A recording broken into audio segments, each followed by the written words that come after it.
आज हम बात करेंगे बिहार में लागू शराबबंदी की। कितना सफल है, कितना सफल नहीं है, कैसे सफल हो सकता है, क्या कभी सफल भी हो सकता है, इन सारी बातों के संबंध में। उससे पहले मैं इसकी शुरुआत एक कहानी से करना चाहता हूँ जो विश्व प्रसिद्ध मनोवैज्ञानिक सिगमंड फ्रायड के जीवन में घटी। सिगमंड फ्रायड अपनी पत्नी और बच्चे के साथ एक पार्क में गया था घूमने के लिए। वहाँ घूमते घूमते शाम हो गई और जब शाम हुई तो सिगमंड फ्रायड ने देखा कि उसका बच्चा साथ में नहीं है। वे दोनों परेशान हो गए, इधर उधर खोजने लगे कि कहाँ गया वो।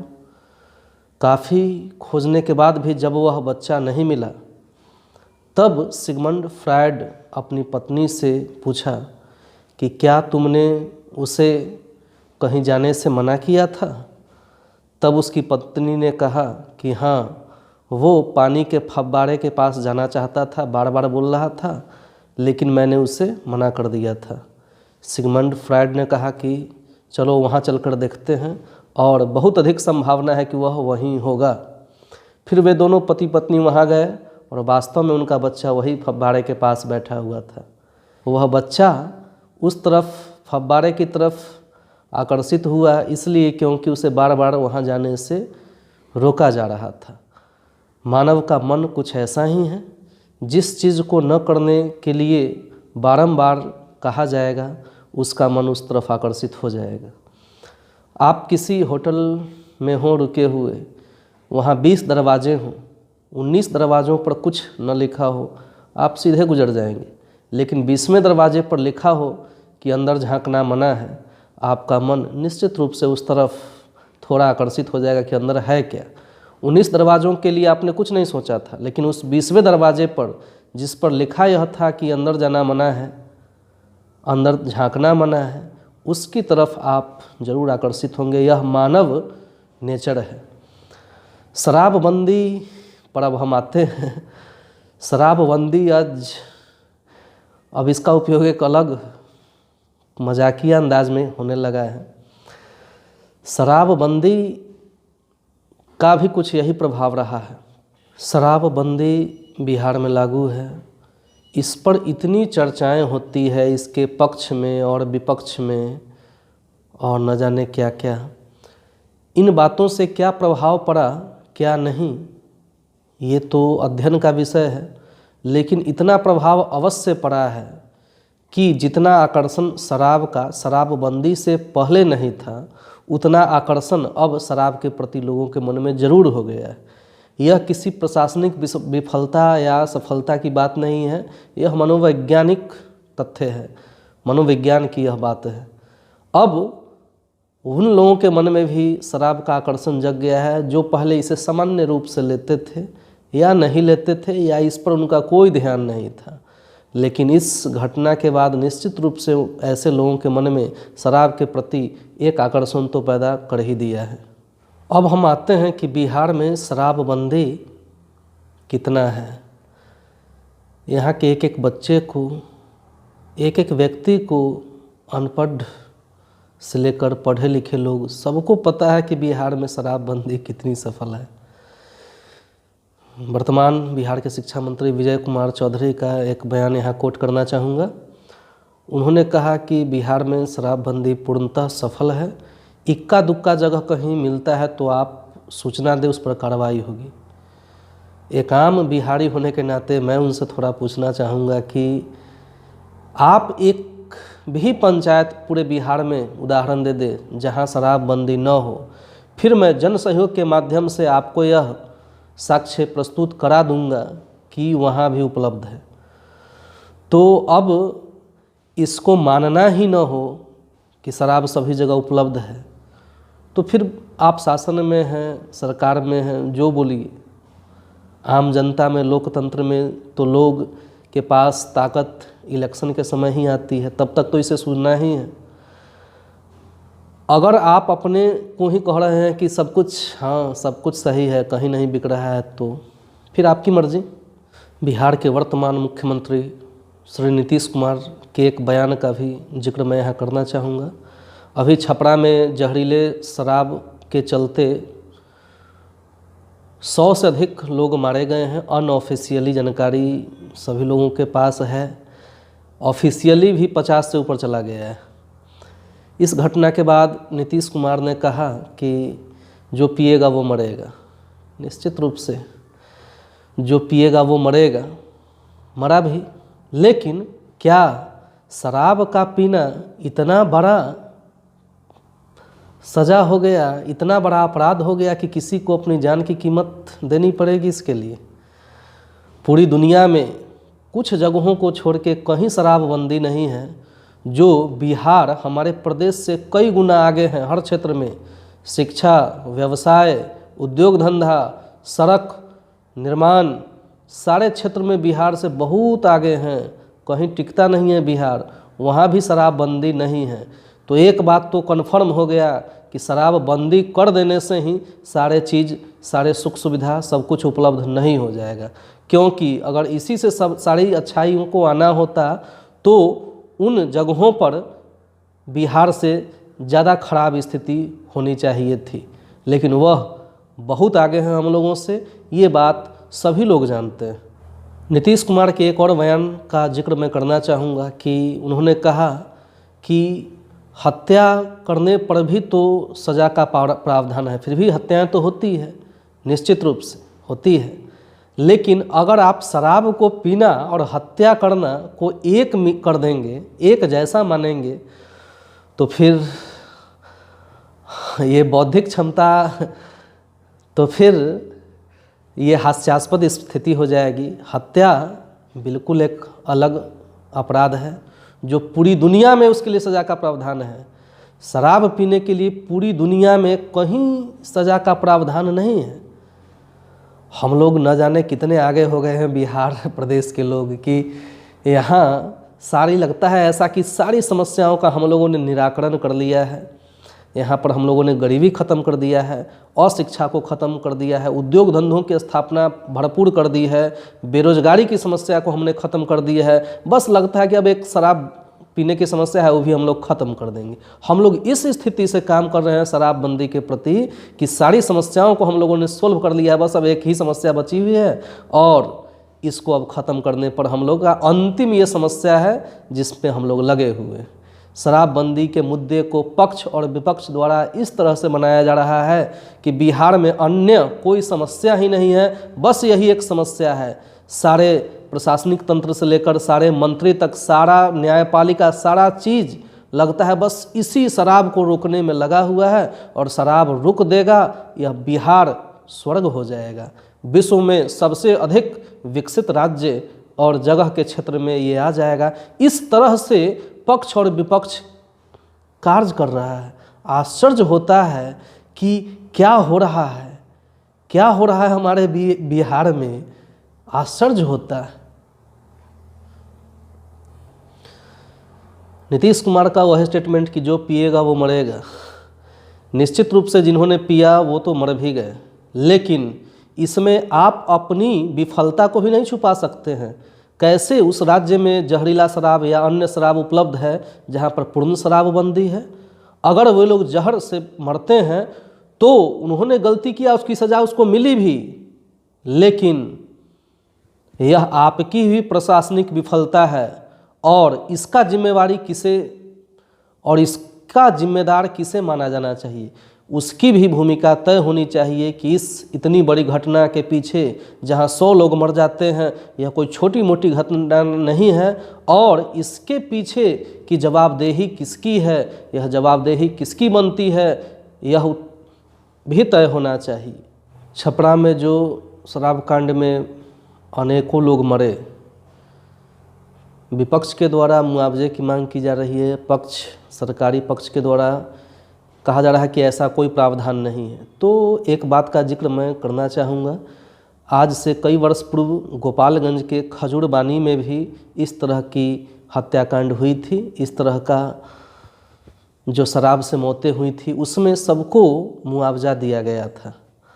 तो यह बात तो बिल्कुल गलत है कि एक जगह मिलेगा और एक जगह छपरा में फिर नहीं मिलेगा। तो सरकार का यह दलील सही नहीं है कि मुआवजे का कोई प्रावधान नहीं है।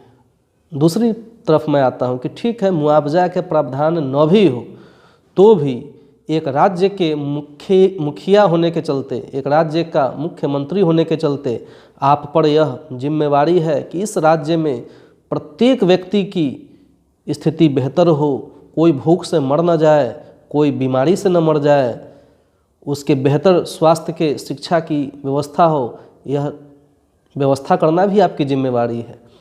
आप जाके उन परिवारों से मिलिए। हम लोग तो वीडियो यूट्यूब पर देखे हैं जिन परिवारों के घर के लोग मर गए हैं, एकमात्र कमाऊ सदस्य था वो मर गया, किसी के 2-2 बेटे मर गए।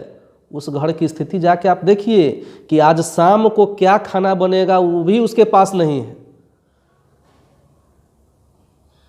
वो भी उसके पास नहीं कि शाम को बनेगा खाना क्या। 1 साल का छोटा बच्चा है, उसके पास खाने के लिए कुछ नहीं है, ना दूध है। क्या परिस्थिति होगी। जिन्होंने जहरीला शराब पिया वो तो चले गए, लेकिन भारतीय संविधान भी यह मानता है कि कोई व्यक्ति यदि अपराध करता है तो अपराधी वह है, उसके परिवार के लोग नहीं हैं। तो उन लोगों के साथ जो स्थिति अभी हो रही है उसकी भी व्यवस्था करना आपकी जिम्मेवारी है। और बड़ी अजीब स्थिति उत्पन्न हो जाती है जब किसी राज्य का मुख्यमंत्री अब इस तरह का स्टेटमेंट दे। और दुर्भाग्य यह भी है कि अभी तक उस पीड़ित परिवार से मिलने सत्ता पक्ष के कोई बड़े नेता नहीं जा सके। क्या वो बिहार से अलग है वो जगह? नहीं हुजूर, वो भी बिहार का ही हिस्सा है और वो भी उसकी व्यवस्था करनी आपकी जिम्मेवारी है। हमारे माननीय मुख्यमंत्री श्री नीतीश कुमार को यह शराब बंदी का कब ख्याल आया? 2005 से ही वो लगातार मुख्यमंत्री हैं। पहले टर्म में 5 से 10 तक कोई जिक्र नहीं था, बल्कि इस अवधि में तो उन्होंने पंचायत वाइज शराब खाना खुलवा दिया था, लाइसेंस से।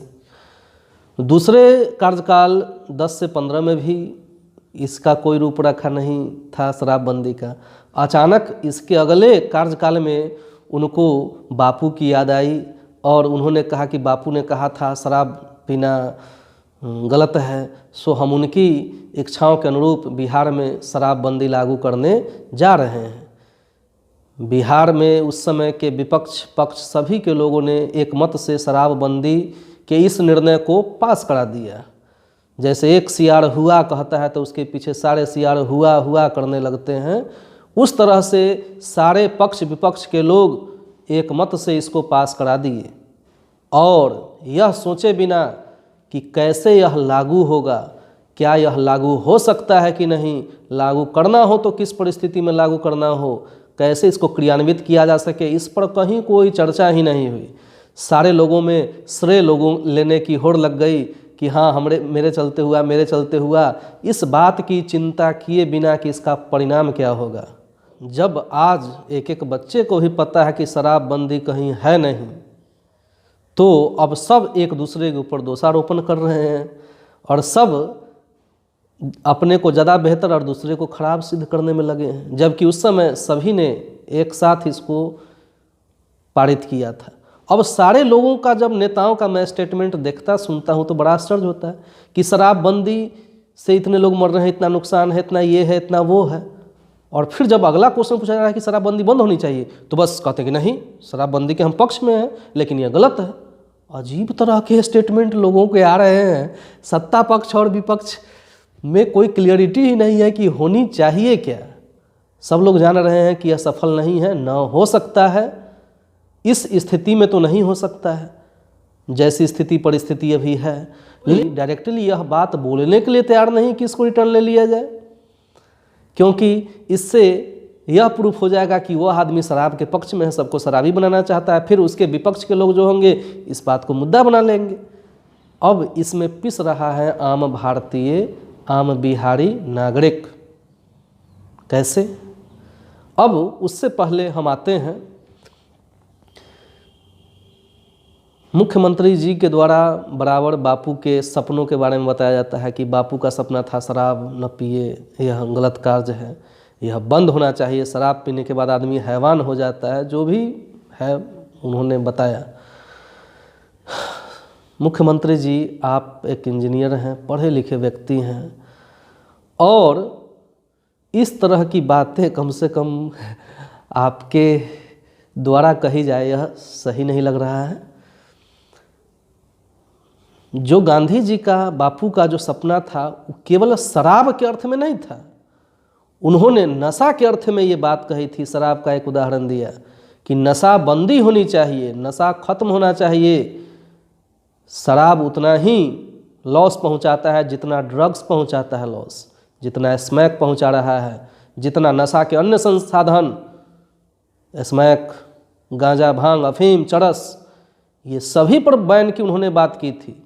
इन सभी पर प्रतिबंध, इन सभी की समाप्ति की बात की थी। केवल शराब की बात नहीं की थी। आप बस इसको शराब के अर्थों में सिमट कर और उस बापू के स्टेटमेंट का पॉलिटिकल यूज कर रहे हैं, पक्ष के द्वारा या विपक्ष के द्वारा। ये बहुत अजीब हास्यास्पद स्थिति है। तो जो बापू का सपना था क्रियान्वित उसको होना चाहिए, मैं भी मानता हूँ होना चाहिए, लेकिन उनका अर्थ केवल शराब के अर्थों में नहीं था। नशे के जितने संसाधन हैं उन सबके लिए था।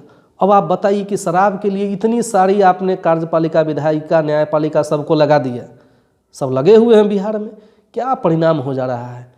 और शराब आप रोक भी देंगे पूरे धन बल ताकत के साथ, प्रशासनिक व्यवस्था के साथ, तो क्या इससे नशा कम हो जाएगा?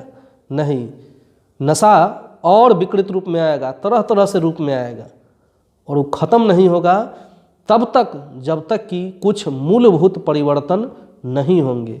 उन मूलभूत परिवर्तनों की चर्चा मैं अपनी समझ से थोड़ी करूँगा, लेकिन उससे पहले कुछ और बातों को देखा जाए। बापू का सपना केवल शराबबंदी ही नहीं था, बापू का सपना बहुत सारा चीज़ था। स्वदेशी उसमें एक था, शाकाहार भी था, एक अन्य बहुत सारी चीज़ें थी।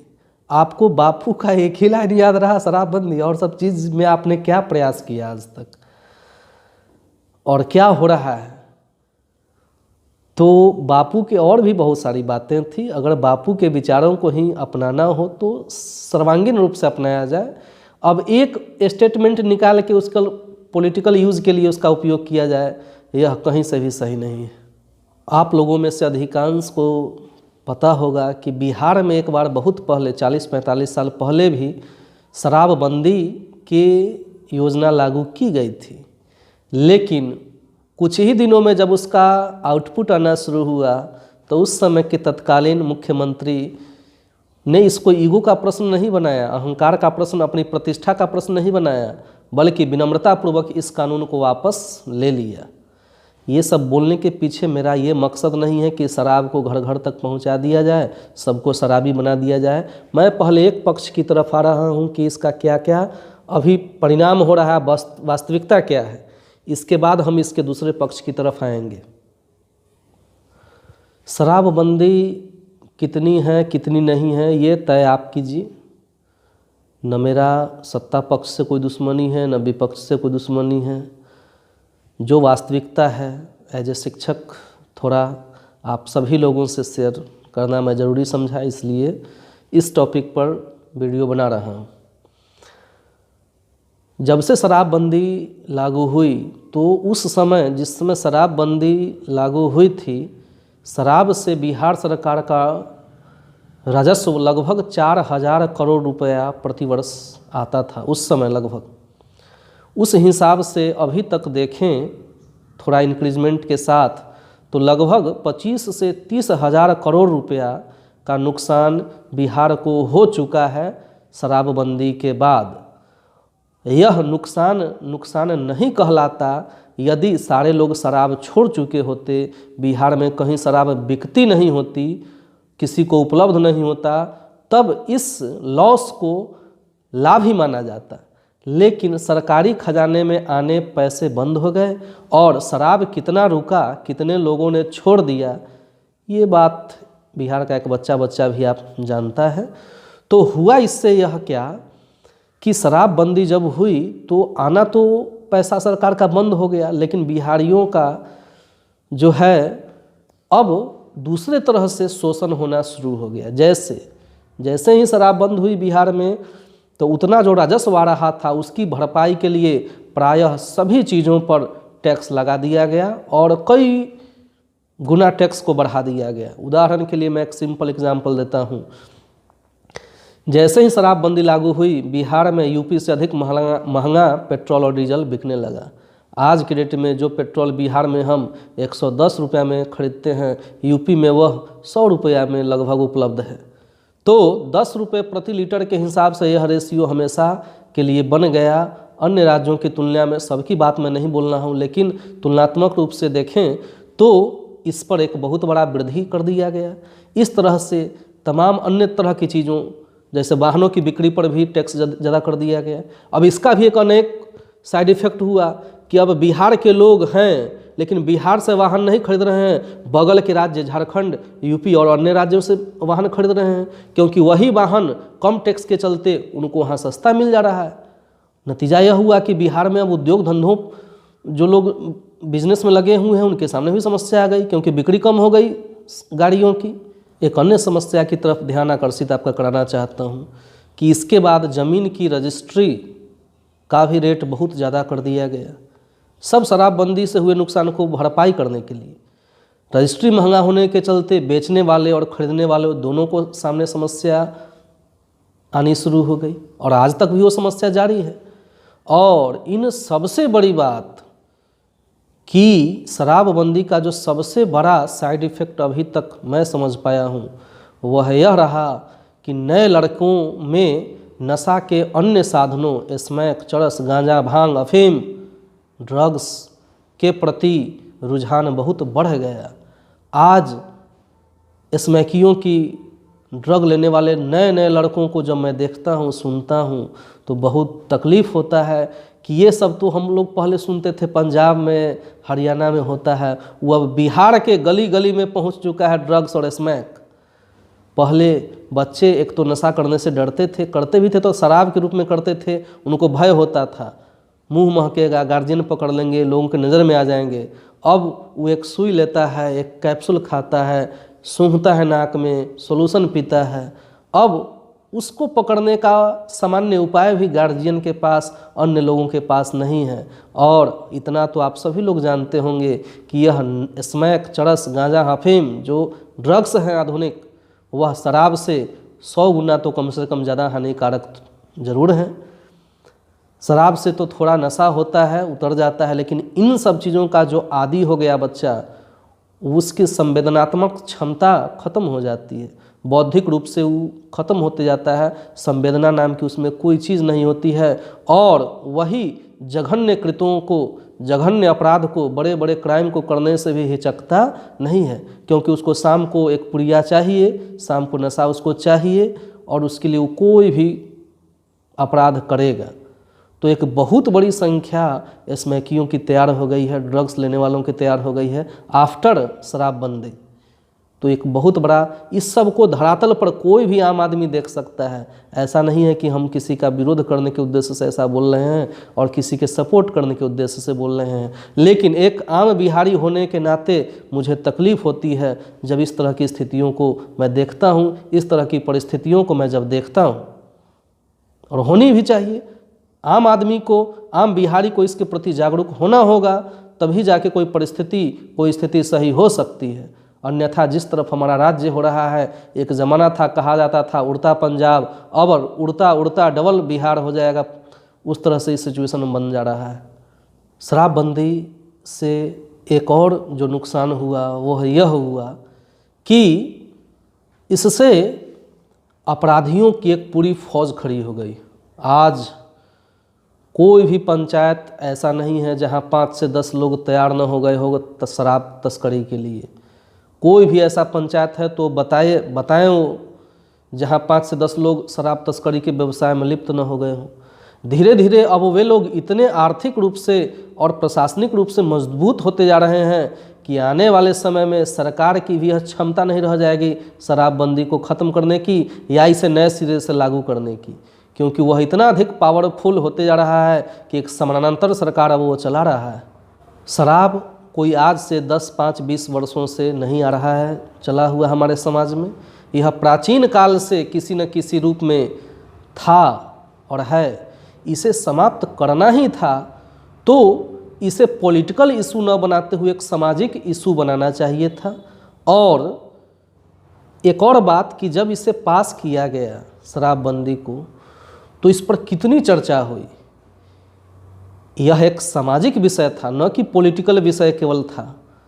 और इसको कैसे कार्यान्वित किया जाए, इसके लिए किस मनोवैज्ञानिक से सलाह ली गई, किस सामाजिक कार्यकर्ता से इसके बारे में पूछा गया, विशेषज्ञों की एक किसकी टीम बनाई गई जिसने यह रिकमेंडेड किया कि हाँ शराबबंदी यहाँ लागू किया जाए, यह बेनिफिशियल है बिहार के हित में।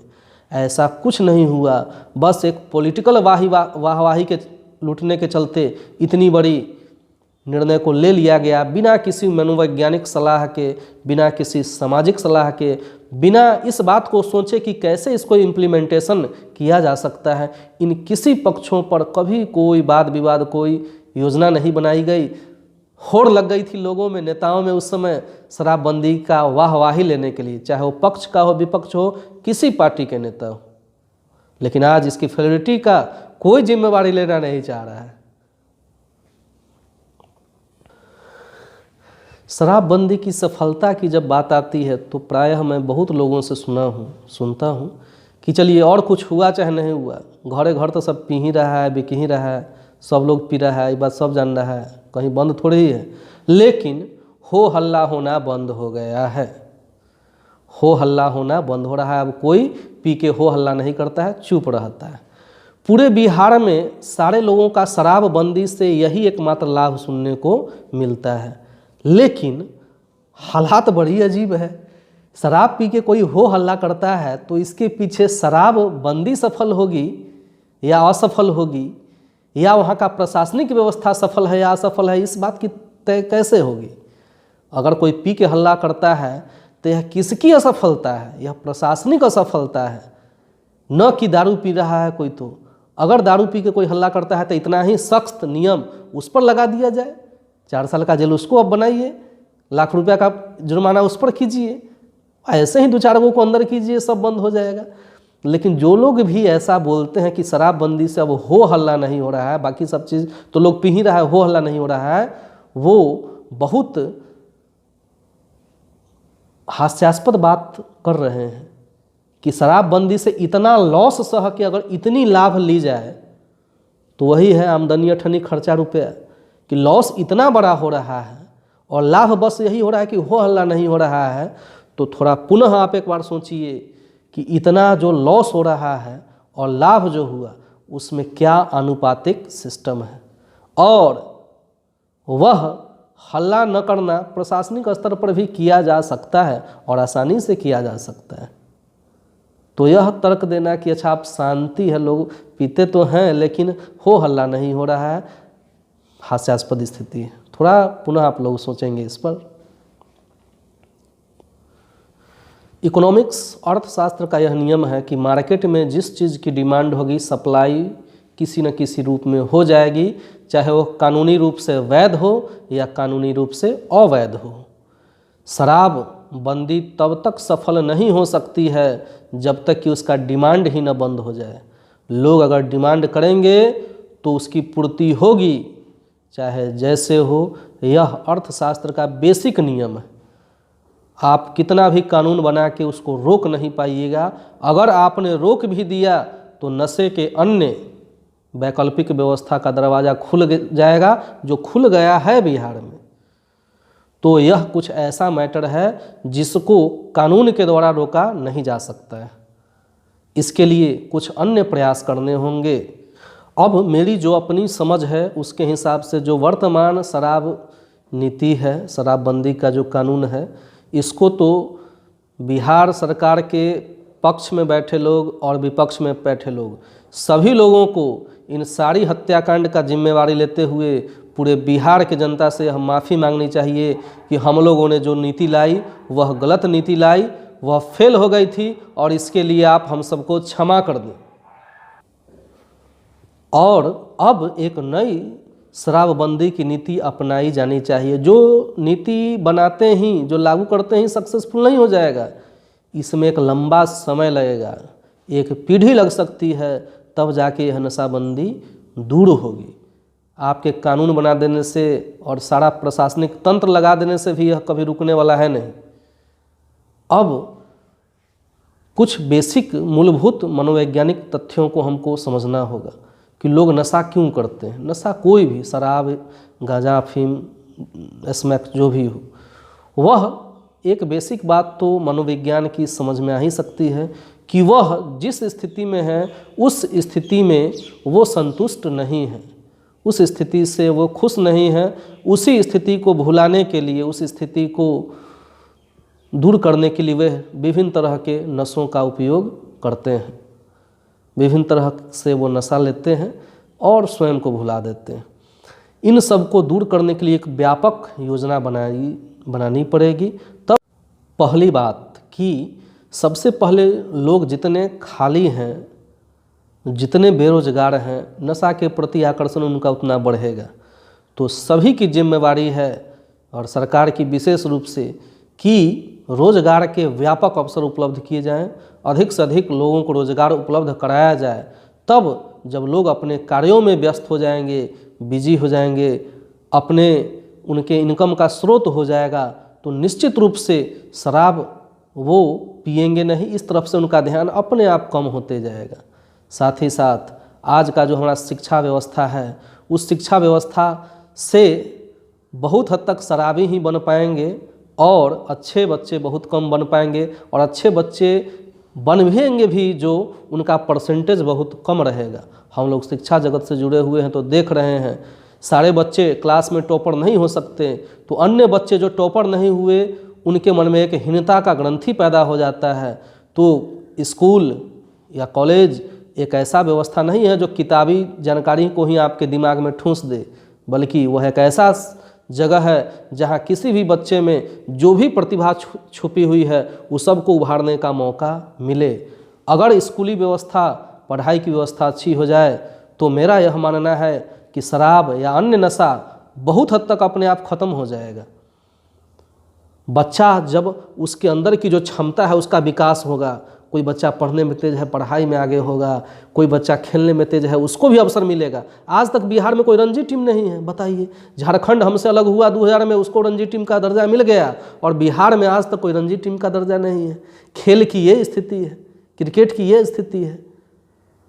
तो खेलों को प्रोत्साहन मिले, स्कूली व्यवस्था के अंतर्गत ही सब है। चित्रकला है, संगीत कला है, जितने भी तरह की कलाओं का जो मिश्रण है, जो स्कूली व्यवस्था है वो अधिक से अधिक हो। हर व्यक्ति में जो प्रतिभा है, जो क्षमता छुपी हुई है, उसको उभरने का पूरा मौका मिले, तो यह शराब या अन्य नशा बहुत हद तक अपने आप समाप्त हो जाएगा। लोगों में जागरूकता अधिक से अधिक फैलेगी जब लोग शिक्षित हो जाएंगे।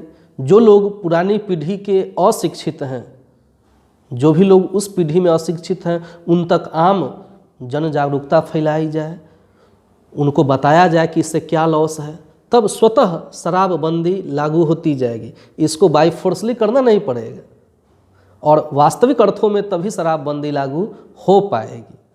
साथ ही साथ स्कूली स्तर से ही ध्यान और योग निश्चित रूप से जोड़ देनी चाहिए, क्योंकि ध्यान और योग एक ऐसी स्थिति है कि आदमी को स्वयं से ही आनंद आना अंदर से शुरू होता है। तो अगर ये चीज़ जितनी गहराई से होनी शुरू हो जाएगी, नशा के अन्य संसाधन, नशा के अन्य उपाय कम होते चले जाएंगे। ये तमाम तरह की बातों को जब किया जाएगा तब शराबबंदी वास्तविक रूप से धरातल पर उतर सकता है। अन्यथा छुटभइये नीति नियमों को, इन तरह के अवैज्ञानिक बातों को कह के और इसको लागू करके कभी शराबबंदी होगी नहीं, न है, आगे भी नहीं होगी। एक बिहार का आम बच्चा भी जान रहा है कि क्या है लागू या क्या नहीं है। तो आशा करता हूं कि अगर कुछ लोगों तक यह बात पहुंची और शायद सत्ता में बैठे लोगों तक यह बात पहुंची, तो निश्चित रूप से इस पर थोड़ी विचार होनी चाहिए और शराबबंदी को मूल रूप से लागू करने का प्रयास होना चाहिए। इस तरह से पॉलिटिकल हथकंडा अपनाने से शराबबंदी कभी लागू नहीं होगी। और दुख होता है जब इससे इतने बड़े संख्या में लोग मरते हैं जहरीले शराब पी के। कम से कम ओरिजिनल शराब पी के तो अचानक इतने लोग नहीं ही मरते। तो ये तकलीफ़ होती है जब नए नए बच्चों को देखता हूँ स्मैकिया बनते हुए, गांजा पीते हुए, और तकलीफ़ होती है। तो एक आम बिहारी की तकलीफ़ को मैंने आप लोगों से साझा किया। यह मैं बिल्कुल नहीं कहता कि जो मैं बोला 100% सत्य है, लेकिन इतना ज़रूर कहता हूँ कि आप इन बातों पर सोचें। यह वीडियो बनाना सफल होगा। थैंक्स।